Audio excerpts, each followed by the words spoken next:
derrotero de la charla, vamos a hablar como del concepto en sí de qué es, cómo va a estar regulado, qué rol juega en la persona, de qué se va a encargar, qué la puede alterar, qué la puede modificar, qué la puede aumentar, que es como ver esas variables que nos van a ayudar en este último aspecto que sería el entrenamiento. Y ya vamos a llegar a unas conclusiones, a unos mensajes para llevar a casa. Entonces, antes de iniciar como tal con el concepto, quiero que ustedes mismos se respondan esta pregunta. No hay miedo a errar, ¿cierto? La idea es como que esa pregunta los acompañe durante la charla, o nos acompañe a todos durante la charla. Pues va a ser una de las preguntas guía de ver cómo ese concepto ha sido visto y cómo se puede ver ahora. Entonces, ¿cuál de estos dos ejercicios trabaja la propiocepción? Ustedes mismos, ya si quieren también participar en el chat, lo pueden hacer. Puede ser la respuesta A, B, ambas o ninguna de las anteriores. Entonces, ya con esto vamos a arrancar con qué es el concepto, a qué se refiere la propiocepción. Y esta frase que dejo acá no es algo negativo realmente.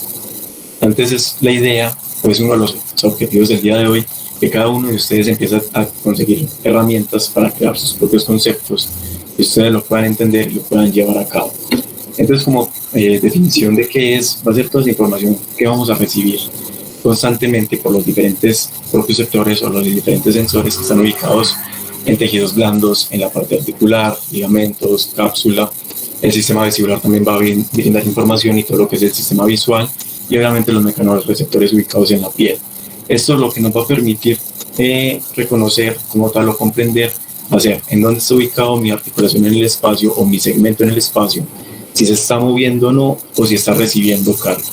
Eso es lo que vamos a resumir en estos tres puntos, que son el Joint Position Sense, la kinestesia y todo lo que tiene que ver con el Force Sense. Y esta habilidad se va a dividir en dos partes, que va a ser una propiocepción consciente e inconsciente.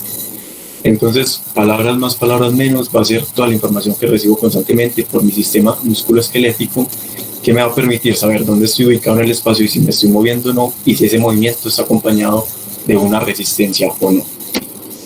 Entonces, ¿qué va a hacer la propiocepción consciente como tal? Va a ser toda la información que me está suministrando el sistema nervioso central y que también voy a procesar en este punto o a este nivel para generar una respuesta completamente voluntaria. Principalmente vamos a encontrar lo que es la parte visual, el sistema vestibular y lo que tiene que ver con el movimiento, que lo vamos a ver más adelante. Y en cuanto a la propiocepción inconsciente, va a ser regulada por todo lo que tiene que ver los sensores repartidos por las extremidades, los receptores articulares, mecanorreceptores en la piel, OTG y el uso neuromuscular. Y lo que me va a favorecer son el control de los movimientos automáticos y de la respuesta a estos movimientos automáticos. Ya lo vamos a ver más a fondo. Entonces, acá como manera de introducción, es más como realmente el trabajo de la propiocepción funciona, realmente esa información me sirve para algo, ¿cierto? Este estudio que se hizo en el 2014 se hizo una revisión sistemática en donde lo que estaban viendo era si las estrategias que utilizan para la prevención de lesiones realmente tenían una relevancia frente al riesgo relativo de sufrir una lesión. Entonces acá, como vemos, este trazo es la unidad que es el riesgo que todas las personas presentan para sufrir la lesión, y vemos cómo las diferentes estrategias pues pueden disminuirlo o pueden estar similares. En rojo como tal encontramos lo que es la flexibilidad, o sea, una intervención solamente basada en flexibilidad, la propiocepción, fuerza y un trabajo multi que trataba de bajar las diferentes variables. Entonces, como tal, podemos reconocer que sí hay una disminución del riesgo relativo en trabajos basados en la propiocepción, pero esto teniendo en cuenta que este trabajo de propiocepción se tomaba como si fuese un trabajo de balance training. Y ahora, cuando entremos en detalle en la parte de entrenamiento, pues podemos volver a esa gráfica y ser un poco más críticos. Entonces, ¿qué es lo que hace realmente o cómo está regulada, ¿cierto? ¿Qué rol va a jugar los diferentes mecanorreceptores, los diferentes receptores articulares, el OTG y demás, para yo poder dar una respuesta a diferentes niveles?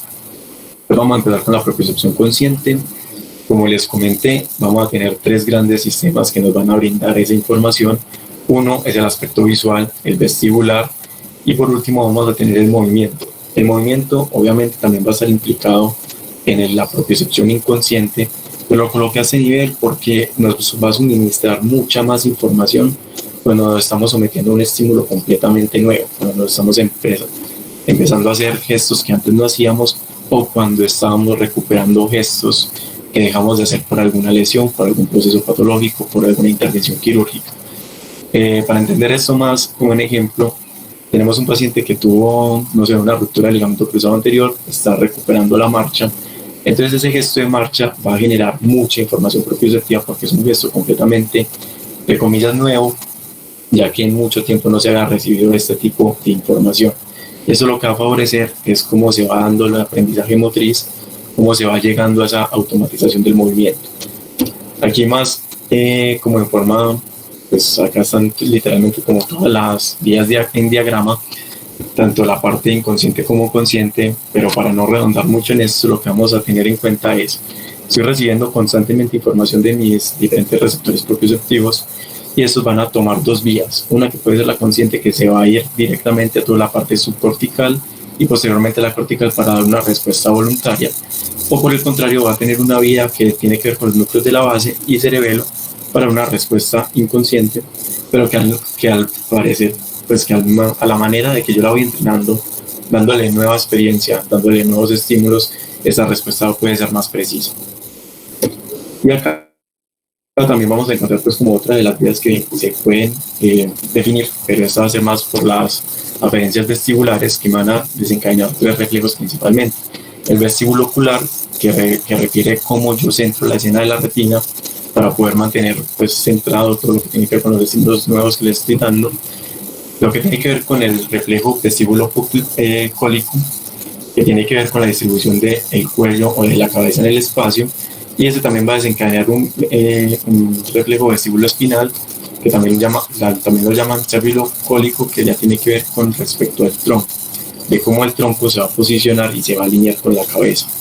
Todo eso dado pues por la información que recibo de mi sistema vestibular. En cuanto a la propiocepción inconsciente, ya vamos a tener que esta parte de la piel, ¿cierto? Todos los receptores o mecanorreceptores que encontramos en piel, la parte articular y todo el componente muscular.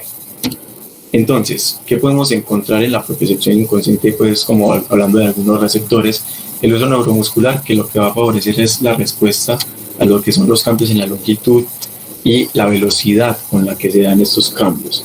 Vamos a hablar del órgano tendinoso de Golgi, que se encuentra en toda la unión miotendinosa y que me va a sensar continuamente la tensión que está sufriendo el músculo, ya sea una tensión por una resistencia máxima a la cual el músculo no va a ser capaz de vencer y debe liberar, o una carga que se va dando con el tiempo, que normalmente cuando estamos entrenando pues esta carga va aumentando y yo siento mayor tensión en mis músculos, hasta que llega un punto en donde ya pues, por fatiga y otros procesos pues también va a activarse fácilmente. Corpúsculos de Ruffini ubicados en piel van a estar encargados de todo lo que tiene que ver con cambios térmicos, además de la deformación de la piel. Los corpúsculos de Pacini, que también van a estar encargados de lo que es los estímulos vibratorios y la presión profunda. Discos de Merkel, que a pesar de que su función principal va a ser el reconocimiento de las texturas, pues nos va a responder a la presión y a ciertas deformaciones. Y los corpúsculos de Meidner, que se caracterizan más que todo por lo que son muy superficiales, por lo que van a responder al tacto suave. En cuanto a la parte articular, vamos a encontrar también diferentes receptores. Normalmente se describen tres receptores, que son el tipo 1, 2, 3. Cada uno se va a diferenciar, depende de la localización y la información que reciben. Y también se describe un tipo 4, no se describen entre estos receptores, ya les voy a comentar el porqué, ya que estos van a empezar a sensar qué es lo que es el dolor. Entonces, en cuanto a los 1, 2 y 3, están descritos como receptores de límite. ¿A qué hace referencia a esto? A que cuando yo llego, cuando yo llego a los límites del AMA, ¿cierto? Estos van a identificar esa posición puntual de la articulación. Pero realmente en los últimos artículos se ha descrito que estos receptores realmente van mandando información en todo el rango articular. Entonces no es como un receptor de límite como tal, sino que va a ser un receptor del movimiento que se está dando en el juego articular. Los tipo 1, como les comenté, se van a diferenciar por la localización y por el tipo de sensación que identifican. Vamos a encontrar los tipo 1 y los tipo 2 en la cápsula, pero los tipo 1 van a tener una respuesta más lenta que las del tipo 2. El tipo 3 ya se va a encontrar en el ligamento y también se va a encontrar en la íntesis, que sería pues esa unión entre el músculo y el hueso, y los tipo 4 sí van a estar distribuidos por toda la articulación, buscando todo lo que tiene que ver las sensaciones dolorosas. Entonces, en cuanto al uso neuromuscular y el OTG, pues acá lo podemos identificar son los que van a encargarse de la respuesta de facilitar antagonistas y agonistas, o al contrario, facilitar los agonistas e inhibir los antagonistas. Entonces podemos acá ver el músculo, el uso neuromuscular, cómo se va dando por las fibras intrafusales, y acá vemos una unión miotendinosa en donde todo el órgano tendinoso de Golgi se va distribuyendo para hacer esos cambios en la tensión, para sensar esos cambios en la tensión muscular. Entonces, hasta este punto, pues que vamos, ya que vimos como todos los receptores que realmente se pueden encontrar y un poco de la definición, podemos concluir que la propiocepción en sí va a ser toda la información que estoy recibiendo constantemente de mis articulaciones, de mis músculos, de la piel, del sistema vestibular, de los ojos, del movimiento que estoy haciendo o ejecutando.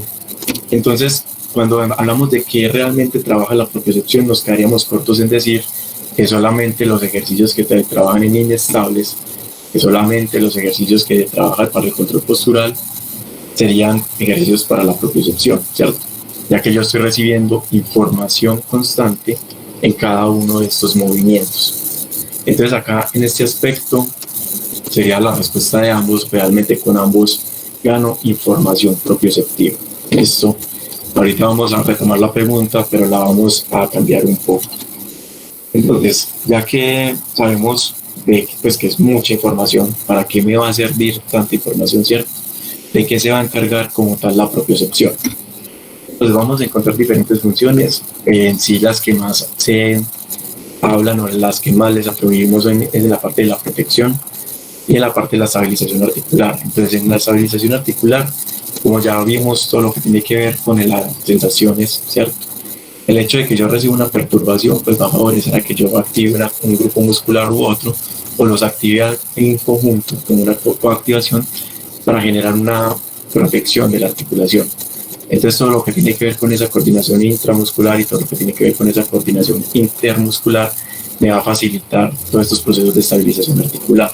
El aprendizaje motor, por lo que les comenté antes, en un primer aspecto, cuando yo estoy empezando a recibir un nuevo estímulo, en el segundo momento, cuando yo ya conozco ese estímulo y estoy empezando a responder, pero de una manera más voluntaria al estímulo que estoy recibiendo.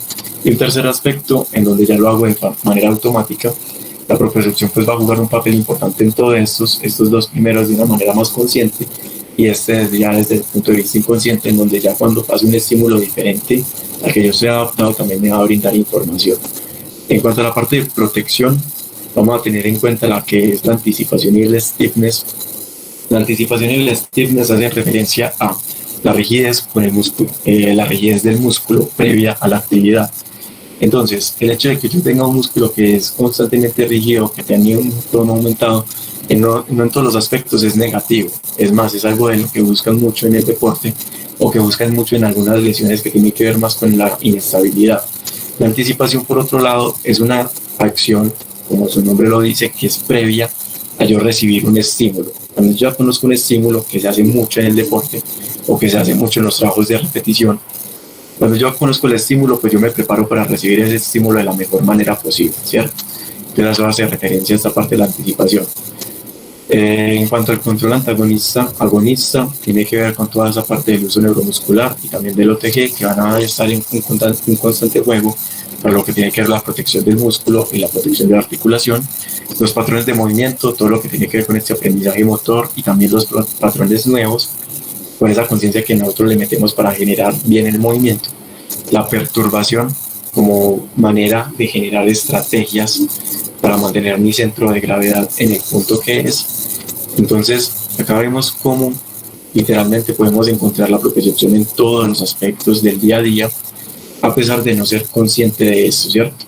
Y la adaptación, que la adaptación se ve mucho cuando yo cambio un estímulo, que es lo que les mencionaba anteriormente, cuando ya uno está adaptado, recibe un estímulo distinto o cambian algo ese estímulo ya conocido, cómo me manda información para yo adaptarme rápidamente a este nuevo. Y un ejemplo fácil es, por ejemplo, digamos un corredor que está haciendo la maratón, pero está haciendo la maratón en un terreno al que no está acostumbrado. Entonces ese feedback inicialmente va a ser cómo se está dando los pasos, cómo se está haciendo el gesto en este nuevo terreno, y que a medida que él va avanzando durante la carrera, pues va a ser lo más fácil, ya que se empieza a hacer un movimiento anticipatorio, una activación anticipatoria que le favorece adaptarse bien al terreno que está utilizando. Y lo que tiene que ver con los niveles de disfunciones, esto es más que todo para cambiar los patrones de movimiento, en donde hay patrones de movimiento que pueden generar alguna alteración o que no son los más adecuados para una persona en sí, y empezamos a favorecer un nuevo patrón de movimiento desde el inicio que se va muy de la mano con el aprendizaje motor. Entonces, esto ya es más como desde el ámbito deportivo, es la pirámide de rendimiento descrita por Gray Cook. En esta, lo que encontramos o lo que podemos concluir en esta pirámide es que en la base vamos a tener movimientos fundamentales que tienen que ver con un movimiento más simétrico, con un movimiento que tenga buena movilidad, que tenga buena estabilidad. En la capacidad vamos a hablar más de lo que tiene que ver con fuerza, flexibilidad, potencia, y la especialización tiene que ver más con el gesto como tal de un deportista, ¿cierto?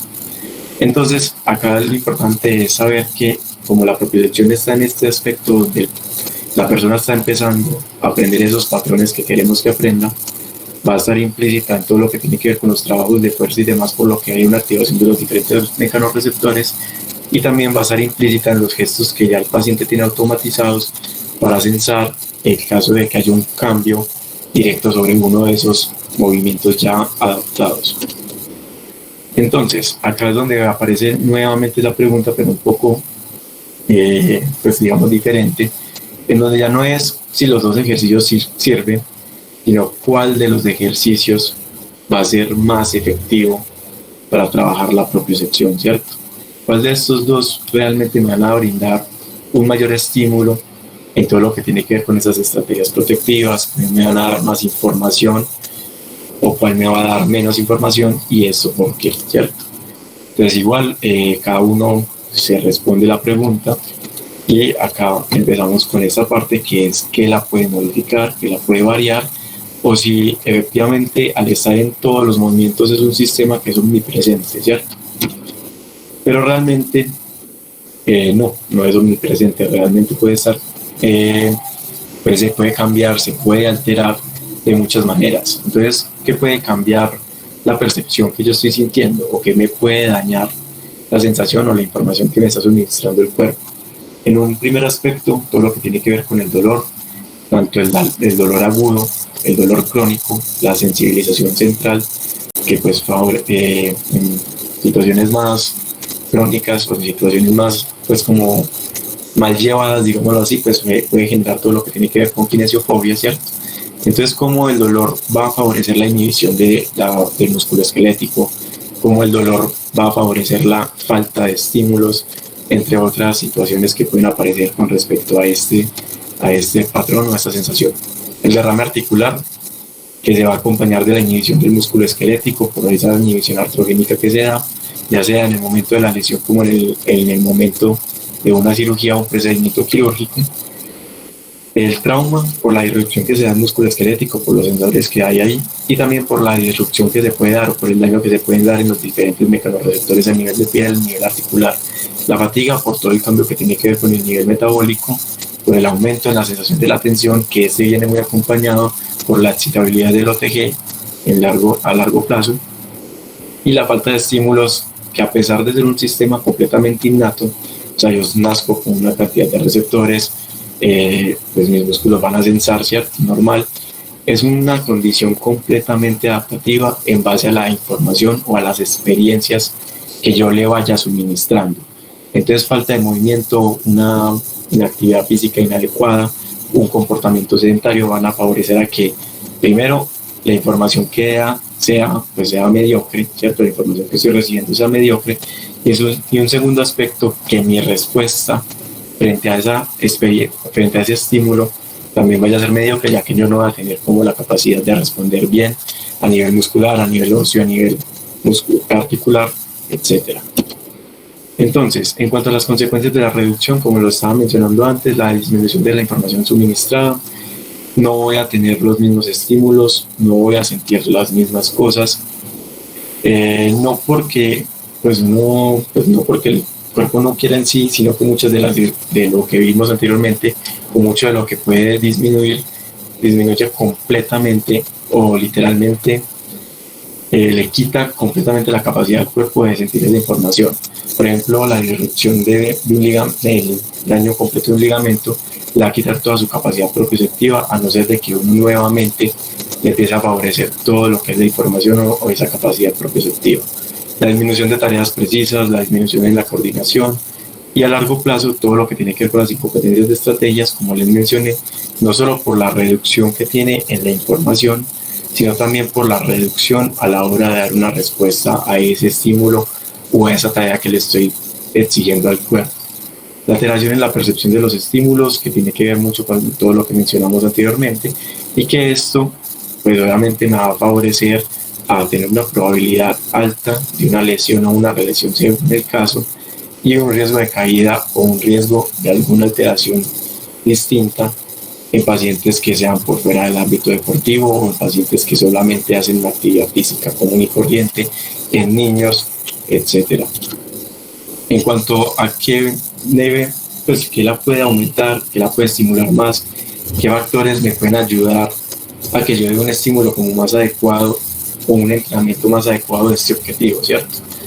Vamos a encontrar los factores de riesgo que tiene que ver con la disminución de estos.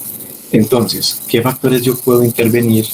Si puedo intervenir en el dolor, puedo intervenir en el derrame, puedo intervenir en la fatiga, puedo intervenir en la falta de estímulos.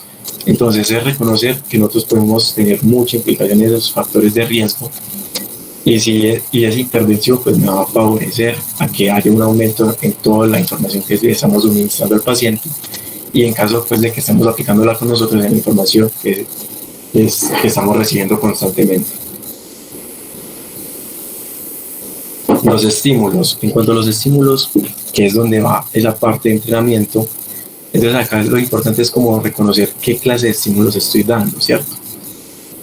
A eso lo importante es que podemos volver como a la imagen que teníamos antes de la vieja haciendo el equilibrio, la posición de yoga o la que estaba haciendo la sentadilla.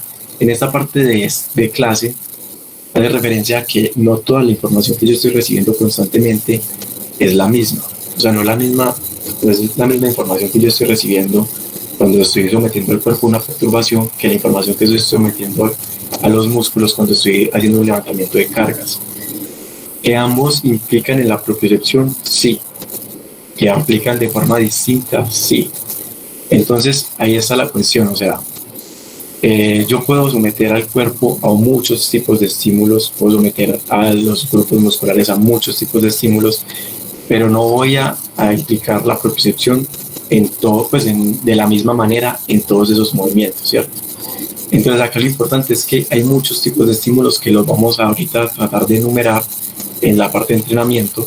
Hay muchas clases de estímulos, pero que cada uno de esos estímulos va a generar un efecto distinto o va a coger desde un flanco distinto todo este sistema propioceptivo.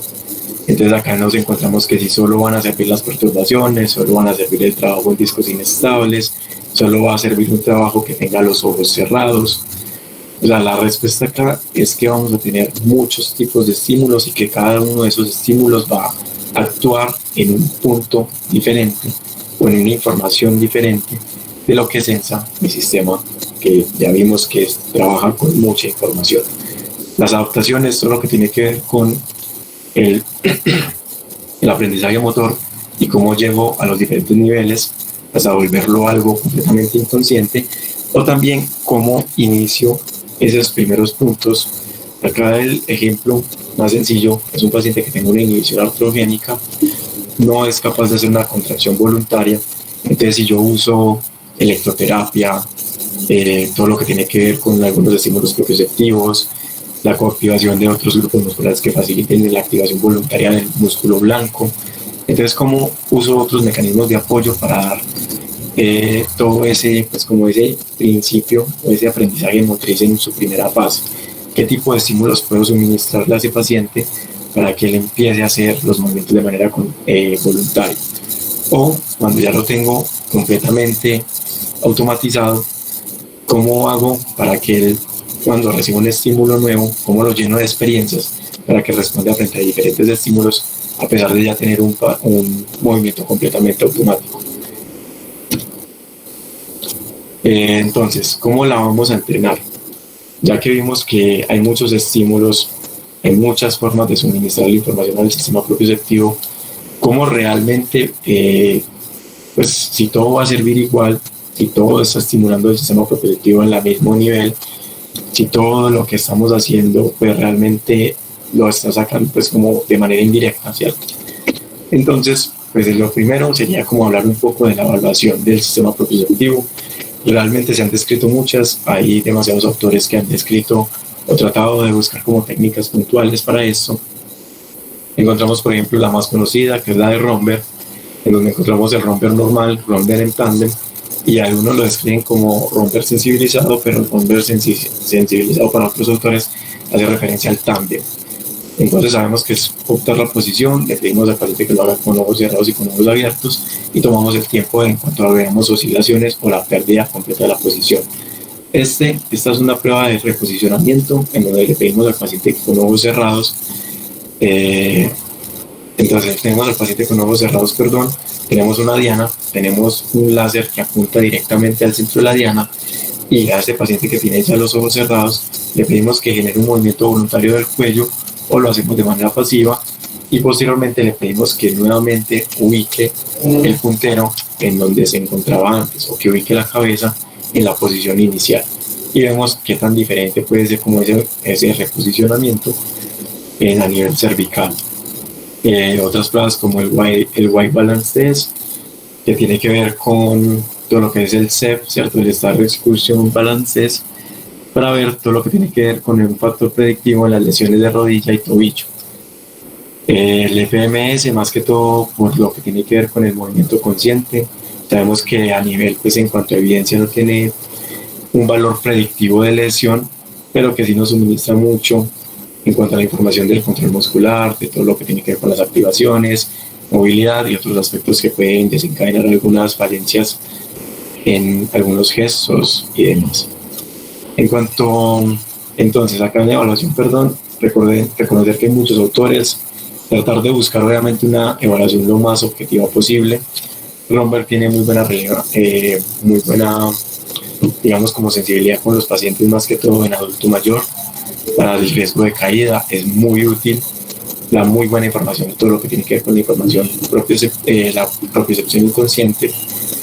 Pero ya hay otras cosas que son un poco más funcionales y con respecto al EPMS, reconocer de que cualquier movimiento, siempre y cuando sea un movimiento justificado para el paciente que estamos atendiendo, me va a dar información de cómo él está como en su momento. O sea, cuando yo estoy atendiendo a un paciente, constantemente él también me está dando información de cómo está activando, si está activando bien, si está activando mal, si tiene miedo, si tiene inestabilidad.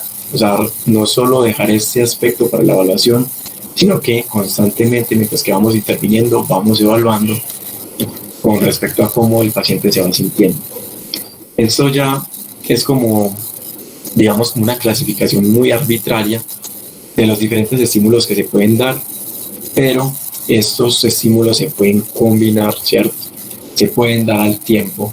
Solo digamos lo que es como un ejercicio académico en el que se busca pues explicar más fácil cada una de las estrategias que se han descrito para el trabajo propioceptivo. Entonces, todo lo que tiene que ver con técnicas manuales, dado al estímulo mecánico, a ese estímulo de deformación que se está dando en los mecanorreceptores, puede favorecer a que la persona tenga una mayor sensibilidad del segmento en pues tiempo posterior. Obviamente esto no va a ser una adaptación pues digamos lo que se conserva en el tiempo, sino que realmente es una adaptación que es de manera inmediata y que se pierde a las pocas horas. El taping o el bracing, que tiene que ver con todo lo que es el vendaje neuromuscular, el vendaje funcional, va a generar también una limitación mecánica y además una deformación de los mecanorreceptores que por esa compresión que se da y por esa limitación mecánica va a favorecer a que estos se mantengan estimulados.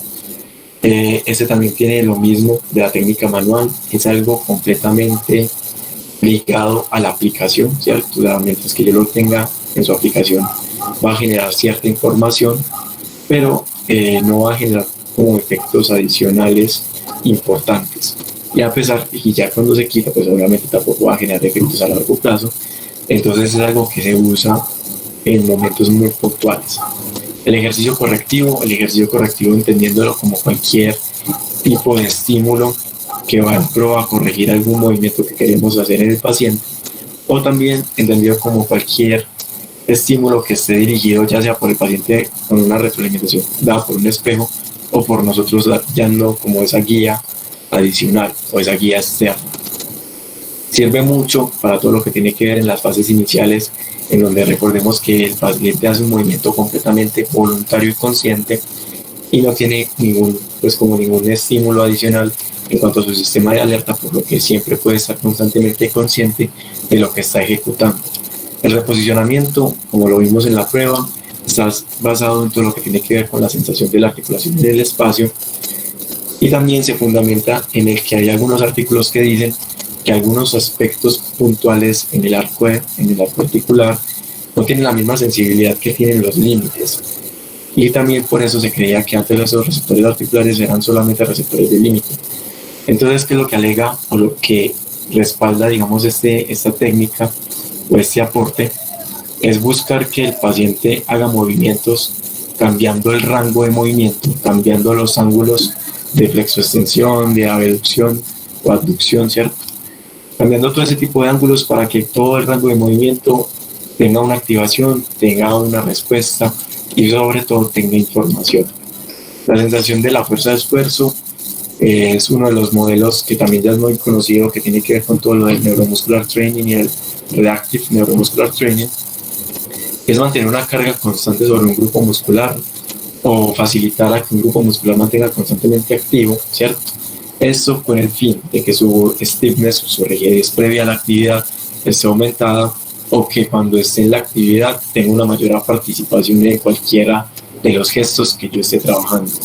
La coordinación, que tiene que ver no solamente con estos ejercicios de movimientos muy precisos, sino que también tiene que ver con la parte muscular, de cómo se está dando la coordinación intramuscular, que sería ese tejido contráctil con no contráctil, todo lo que tiene que ver en el trabajo armónico entre los diferentes grupos musculares, que sería esa coordinación intermuscular. Entonces vemos que en la parte de coordinación, cualquier trabajo, como puede ser una sentadilla en donde estoy haciendo una cadena cinética cerrada y en donde estoy favoreciendo la activación pues, de cuádriceps, isquio, glúteos, ¿cierto? Puede servir también como un trabajo completamente de coordinación.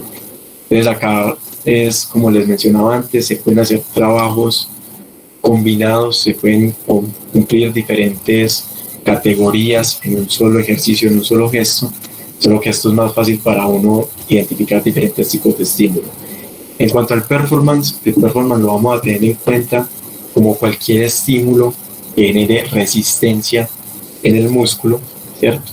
Entonces hace referencias al performance muscular, y este va a ser un estímulo muy, muy importante para todo lo que tiene que ver con la sensación, por toda la información que está regulada por el uso neuromuscular y el OTG. Entonces acá vemos que la chica que nos acompañó durante toda la charla sí nos está dando una información importante, nos está dando un estímulo importante a nivel propioceptivo, pero no es el mismo que nos está dando la otra chica, que esto ya habla más de lo que tiene que ver con el balance training, que en sí, pues en palabras más, palabras menos, son todas las estrategias o son todas las activaciones que yo puedo lograr para mantener mi centro de gravedad en un punto específico, o al menos para reducir la cantidad de perturbaciones de que está sufriendo ese centro. Entonces, ¿cuál es el principio del balance training como tal? Va a ser fortalecer, todas esas estrategias que me van a servir para mantener una posición, o para, si estoy en movimiento, lograr mantener ese movimiento de la manera adecuada.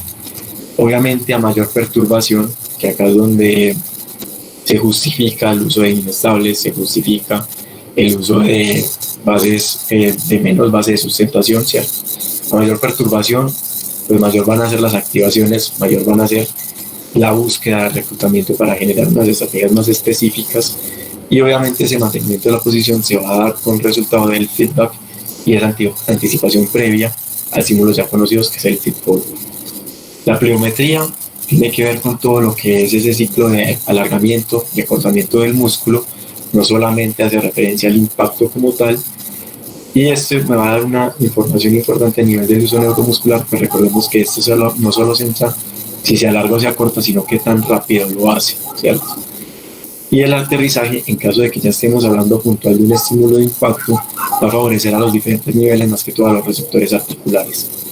En cuanto a la vibración va a ser un estímulo también muy desde el punto de vista muscular y articular, más que todo en lo que tiene que ver con el OTG, y se han encontrado artículos en donde una aplicación directa de la vibración puede favorecer o alterar la contracción voluntaria en ciertos determinados, pues en tiempos como determinados de tiempo.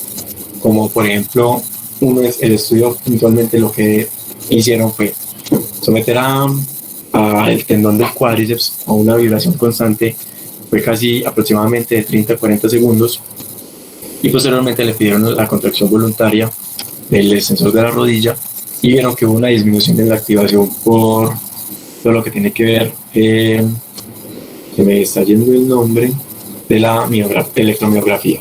Entonces vieron que hubo una disminución en la velocidad de la respuesta a esa contracción. Entonces, en resumen, ya como viendo a grandes rasgos cuáles son los mensajes más importantes de esto, es la propiocepción va a ser toda la información que estoy recibiendo por mi sistema musculoesquelético y se va a encargar principalmente de dónde está ubicada mi articulación, si está o no esforzándose, recibiendo una resistencia, y si se está moviendo o no.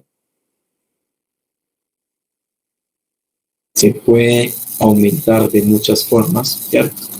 El hecho de que si yo puedo sufrir algún daño y no lo trabajo, me va a volver susceptible a volver a sufrir un daño, o en caso de no haberlo sufrido, pero que tengo muy pocos estímulos, a sufrirlo por primera vez. A pesar de que están todos los movimientos, como lo estuvimos viendo a lo largo, no todos van a generar un estímulo mayor sobre ella. Entonces, si yo ya tengo, por ejemplo, la marcha adaptada, si yo sigo trabajando marcha, realmente no voy a generar un estímulo porque estoy trabajando lo mismo, ¿cierto? Estoy dando el mismo estímulo, entonces pues realmente no estoy cumpliendo con ese principio de supercompensación, que lo que hace es que si yo ya estoy adaptando un estímulo, tengo que superar ese estímulo para poder generar información nueva, para poder generar una adaptación. El trabajo va a ser progresivo con respecto a todo lo que ya miramos, variable, porque a pesar de que siempre se ha trabajado o siempre se ha tenido en cuenta como el balance training, ya vimos que hay muchas formas de impactar y que podemos impactar en diferentes tejidos, diferentes receptores, diferente información. Entonces se tiene que hacer variable, porque si no se hace variable, pues realmente no estamos cumpliendo con el objetivo de dar diferente información, y debe ser constante, por lo que ya vimos que a pesar de que se gana muy rápido, también se puede perder rápidamente. Y reconocer cuándo parar. Reconocer cuándo parar se puede decir que podría ir contradictorio a ¿cierto? Pero realmente no lo es. Yo cuando conozco el objetivo de mi paciente, cuando conozco mis objetivos terapéuticos, realmente yo tengo que saber en qué momento ya cumplí con todos estos estímulos nuevos, ya cumplí con las tareas o ya cumplí con la información que quiero que él reciba durante sus entrenamientos, durante su vida normal, cuando juega, cuando estudia, etc. Debes reconocer cuando llegué al punto que ya no necesito más estímulos y lo que necesito es un mantenimiento, porque también se puede llegar al otro extremo en donde por dar cada vez más estímulos, cada vez más, digamos, como estrés motor o una tarea motor cada vez más difícil, pues se llega al punto en donde parecemos ya entrenando gente para el circo del sol y no pacientes que quieren cumplir con sus actividades de la vida diaria. Entonces es reconocer hasta qué punto necesito estimular al paciente. Ya como tal, un poco de la práctica, esto obviamente ustedes lo van a hacer pues como teniendo en cuenta algunos de los aspectos que tocamos, es, por ejemplo, en este ejercicio tenemos una base de sustentación muy buena, en donde sé que el centro de gravedad pues realmente no va a tener un riesgo de salirse de estos límites, ¿cierto? Y como esto pues va a favorecer a que no sea un estímulo para lo que tiene que ver las estrategias del mantenimiento postural, ¿cierto? Ya que es un movimiento que es completamente estable. La información visual, la persona está completamente alerta, está completamente consciente del movimiento que está haciendo, es un estímulo en cadena, al ser un estímulo en cadena pues estamos favoreciendo lo que tiene que ver con esa contracción intermuscular, que va a ser el objetivo del ejercicio. Entonces, ¿cuál sería en este caso? Además de que estamos estimulando todo lo que tiene que ver con la parte de coordinación y las activaciones musculares, también estamos favoreciendo a generar una adaptación a nivel de uso neuromuscular y OTG. a generar carga sobre ese componente muscular. Aquí también, digamos que es un paciente que apenas está empezando con lo que es el levantamiento de cargas, entonces nos podemos imaginar un paciente que esté haciendo un test de fuerza, un test de RM, ¿cierto? Y cuando esta chica llegue a un peso que no sea capaz de vencer, eso va a generar un estrés mecánico importante que lo que va a favorecer es un reclutamiento de nuevas unidades motoras para poder en futuro vencer esa carga. Entonces no solo es el estímulo que se está dando como tal a nivel del uso neuromuscular, sino como es el estímulo que se está dando para el nuevo reclutamiento de unidades motoras. Y ya pues ahí ya responde como la parte de que se está estimulando principalmente. En cuanto a este ejercicio, que ya tiene que ver con una base de sustentación disminuida, pues ya estamos viendo que nuestro centro de gravedad se va a ver más expuesto a lo que son las perturbaciones. Entonces podríamos estar hablando que el estímulo, ¿cierto?, se está dando sobre esas estrategias para el mantenimiento de la postura.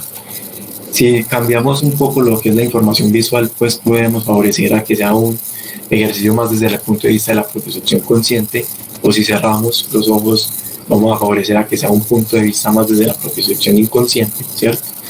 Un ejercicio estático, pero si yo lo cambio a que sea dinámico, generando, no sé, una tarea para los miembros superiores, va a cambiar completamente digamos como la complejidad de ese estímulo. Y entonces ya vamos a ver que el objetivo de este ejercicio, a pesar de ser también para la propiocepción, como el anterior que trabajaba ella indirectamente, el objetivo de este ejercicio ya va a ser completamente distinto al estar manejando todo lo que son esas estrategias, al estar manejando todo lo que tiene que ver con el control neuromuscular.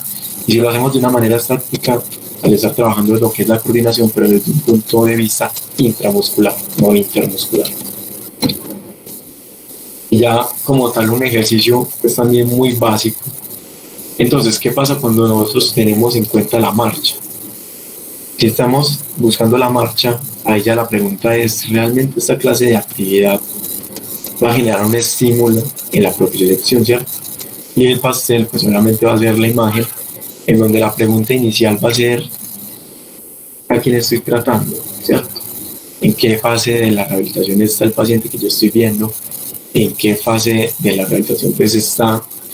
Eso me va a responder si yo necesito estímulos muy básicos o si yo necesito un estímulo mucho más complejo, porque si yo trabajo la marcha, en la mayoría de nosotros, de los que estamos aquí presentes, posiblemente no va a generar un estímulo mayor, porque es algo a lo que yo estoy completamente adaptado, que hago día a día, que literalmente yo no tengo que estar pensando para hacerlo, y que literalmente solo lo pienso cuando me digan camine normal, ¿cierto? Al igual que la respiración, entre otras tareas que hacemos completamente automatizadas. Entonces, si yo someto a ese estímulo a alguno de nosotros, que ya pues dije como esas características, realmente no va a generar un estímulo adicional, porque no estoy cumpliendo ese principio de supercompensación, ¿cierto?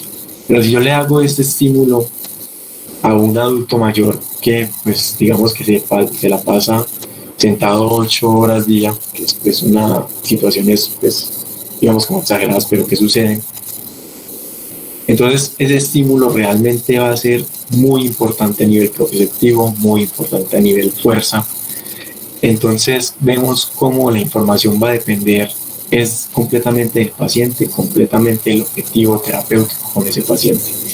Ahí es donde va esa pregunta que pues, nos deberíamos cuestionar siempre, y es realmente el ejercicio complejo, va a ser realmente ese ejercicio como más útil para mi paciente. Ya como a manera de conclusión, pues va a ser como esos mensajes que yo digo que me gustaría pues que sean como los claves, que sean los que se lleven a la casa, y es de a poquito pero seguidito. Realmente no necesitamos sacar una intervención de un día completo solamente para propiocepción, cuando realmente estamos trabajando una sola estrategia para toda la información que estamos suministrando, ¿cierto? Y que sea seguidito. Para esa parte de que es seguido es por lo que es un proceso, ¿cierto? Y que en el momento en el que yo pare ese proceso, así sea mantenimiento o así pare, pues como esa rampa, eso inmediatamente se va a empezar a disminuir, porque no le estoy dando la cantidad de estímulos necesarios para generar una adaptación. La claridad en mi objetivo y en el de mi paciente, esto es fundamental, porque acá es hasta, pues esto es lo que me va a determinar hasta qué punto yo voy a llegar con ese paciente, hasta qué punto van a llegar mis estímulos, y hasta qué punto realmente estoy cumpliendo con la tarea que mi paciente quiere recuperar. No va a ser el ejercicio más completo, pues no es el ejercicio más completo el que va a ser más útil para mi paciente. Esto es importante porque pues uno ve muchas veces cómo se salen ejercicios con miles de vectores, con muchos inestables, con una tarea pues en cuanto a nivel de atención y propiocepción inconsciente pues absurdos, ¿cierto? Y que cuando uno se pone a mirar la justificación de por qué ese tipo de ejercicios se queda pobre, cuando le estamos poniendo a hacer eso a una persona que vive de la jardinería, ¿cierto? Diferente si yo estoy atendiendo a un paciente que vive de ese tipo de estímulos, ¿cierto?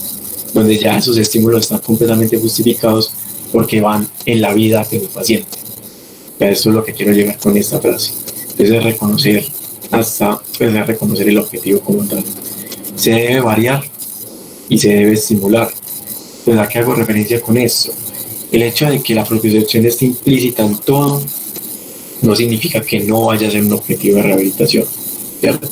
No significa que no vayamos a darle estímulos puntuales a ese sistema somatosensorial, ya desde el punto de vista pues, musculoesquelético, porque sí se debe hacer, se deben hacer las palpaciones, se deben hacer los estímulos con electroestimulación, se deben hacer las perturbaciones, todo eso se debe hacer porque pues estamos dando información, sea directa o indirecta, se tiene que tomar como objetivo terapéutico y se debe variar.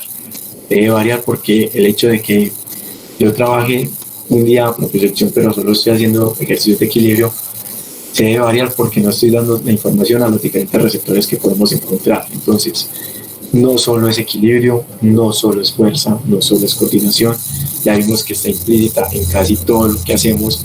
Entonces, ¿cómo puedo generar estímulos distintos para realmente generar una adaptación nueva en ese paciente?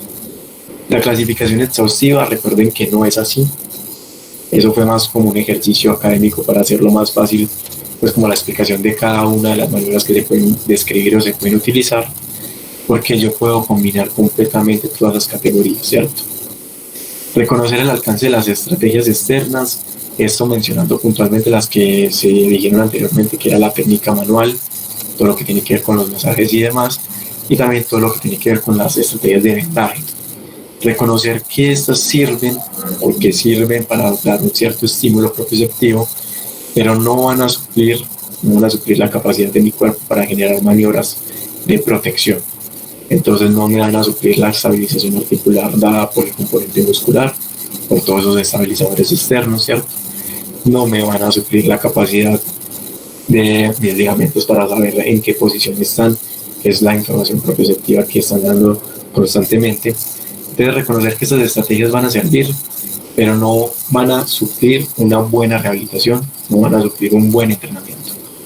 En la rehabilitación, ya que sabemos que está en todo momento, hasta cuando yo le estoy enseñando a contraer, a hacer una contracción voluntaria, reconocer que su punto de partida es desde el momento inicial que yo veo al paciente. Nosotros vemos un montón de protocolos en donde hablan de la propiocepción en fases tardías de la rehabilitación, cuando yo tengo que ser consciente como profesional que yo lo estoy trabajando desde el momento inicial que veo al paciente y le pido que contraiga el cuádriceps, ¿cierto? Ya esto pues como una frase que a mí me ha marcado mucho, pues me lo digo a alguien que es importante a nivel profesional, que siempre cuestione lo que hacen y lo que saben, pues este será el punto de partida para el conocimiento, teniendo en cuenta que somos profesionales que tienen que estar completamente actualizados y constantemente leyendo de qué puede cambiar y de cómo estos conceptos pueden alterar mi proceso terapéutico. Pues esto es como lo que les quería traer el día de hoy. Muchas gracias nuevamente por la atención prestada y gracias pues por la invitación. Esta es como tal mi red social, para ser sincero no subo nada, la tengo ahí, es más por si en caso de que quieren alguna pregunta, alguna asesoría, que lo mío no es tanto la exposición. Y lo que tiene que ver acá también la red social, que es la consulta deportiva ODA, que es en el grupo interdisciplinar que trabajo, donde hacemos publicaciones desde diferentes áreas de conocimiento, psicología, nutrición, preparación física, medicina deportiva y fisioterapia. Aquí ya como unos agradecimientos adicionales, que son los puntos en donde tomé la tipografía, las imágenes, todo lo que tiene que ver con la plantilla y también algunos de los iconos que utilicé. Muchísimas gracias. No sé si hay alguna pregunta, alguna inquietud, y todo quedó claro.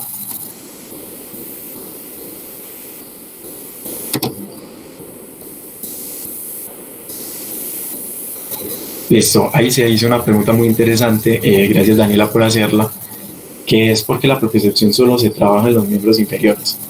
Eso partió desde el punto de vista, como lo mencionábamos antes, que tiene que ver con todo lo del balance training, que todo se trabajaba literalmente para miembros inferiores, adicionalmente de que era el punto en donde más lesiones se tenían, ¿cierto? Y porque también empezó con deportes muy grandes a trabajarse. Realmente la propiocepción, como ya se mencionó, está en cada uno de los segmentos, en cada una de las articulaciones, y estos principios, porque lo que yo les comenté es como el principio de un trabajo puntual, se pueden aplicar tanto para miembros superiores como para miembros inferiores.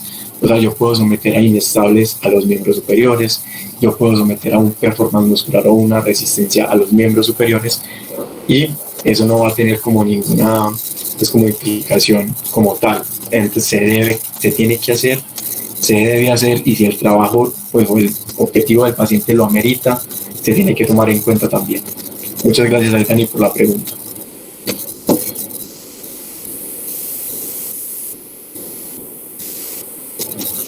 Listo, esa pregunta también es muy interesante.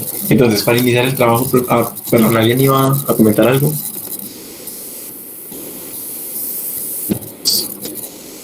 Para iniciar el trabajo propioceptivo en una lesión de paciente presenta dolor, sería una limitante para trabajarlo o no habría inconveniente desde que sea tolerable. Pero realmente se han descrito varios artículos que comparan el ejercicio con dolor y el ejercicio sin dolor para ver si tienen la misma respuesta a nivel de fortalecimiento. Sí se han encontrado diferencias en cuanto a que sirve menos, pues sirve más el trabajo que se hace sin dolor, pero realmente estos cambios no son muy significativos en cuanto a la parte comparativa cuando se hace de manera rigurosa. Pero el hecho de uno trabajar con dolor va a favorecer a, primero, una disminución en la adherencia. O sea, uno como paciente pues realmente no se va a aguantar todo el dolor que pueda recibir, ¿cierto? Entonces pues uno como paciente también se limita a esos ejercicios con dolor. Y lo otro es que no muchas veces se van a hacer de la manera adecuada porque por dolor van a generar compensaciones que van a ser como protectivas, ¿cierto? Y van a favorecer a que ese aprendizaje en la parte propioceptiva no esté generando el efecto en el músculo blanco que yo quiera generar.